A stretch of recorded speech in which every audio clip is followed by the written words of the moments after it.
Àrẹ̀mọ Jésù lórúkọ mi. Ẹ ṣé tẹ́ ń tẹ́tí gbọ́ mi.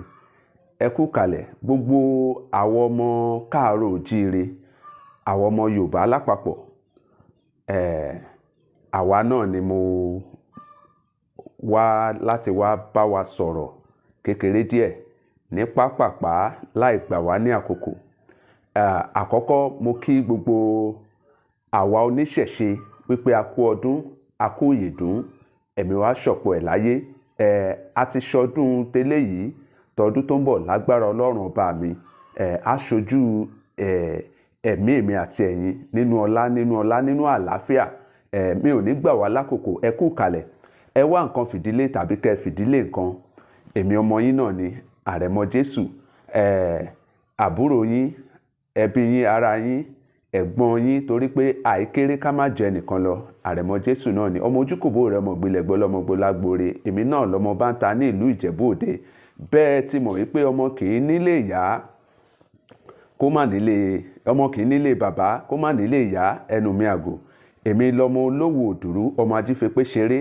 Ẹ mọ̀ wípé ìran òwu wọn kì í ránró àwí ìmẹ́nu kúrò náà ní tòwú, kò ní bàjẹ́. Ní òní kí ni tí a fẹ́ bára wa sọ ní yàjóyàjó? Àkọ́kọ́ a dúpẹ́ lọ́wọ́ Ọlọ́run fún ìgbé ayé bàbá wa, president wa Ààrẹ Bọ́lá Ahmed ọmọ Tinubu, ọmọ olódòdẹ. Nítorí pé bàbá jẹ́ bàbá tó máa ń gbọ́ràn. A bá bàbá sọ̀rọ̀, bàbá dẹ̀ gbọ́.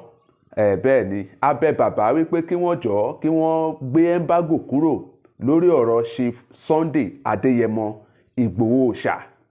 Bàbá dẹ̀ gbọ́. Tẹ́ ẹ bá gbàgbé ẹ̀yin tèmi, tẹ́ bá ń follow mi, ẹ̀yin tẹ́ ń follow mi, tẹ́ bá wo Facebook page mi, ẹ rí pé lọ́jọ́ tí mo jáde tí mo bẹ̀ bàbá wípé bàbá ẹ jọ̀ọ́ ẹ bá wa pàṣẹ, ẹ bá wa fi Chief Sunday Ìgbòho, ẹ bá wa fi sílẹ̀. Lóòótọ́ Chief Sunday Ìgbòho kì í ṣe pé bàbá wà lẹ́wọ̀n, ṣùgbọ́n wọ́n lé bàbá sẹ́yìn odi. Wọ́n lé Chief Sunday Ìgbòho, wọ́n lé wọn sẹ́yìn odi. Wọ́n gbẹ́sẹ̀ lé àkáǹtì wọn. Tẹ́ ẹ bá gbàgbé ìjọba àná, ìyẹn ààrẹ wa àná, ààrẹ Muhammadu Buhari, a mọ gbogbo akitiyan wọn nípa ohun tó ṣẹlẹ̀ sí Chief Sunday Ìgbòho.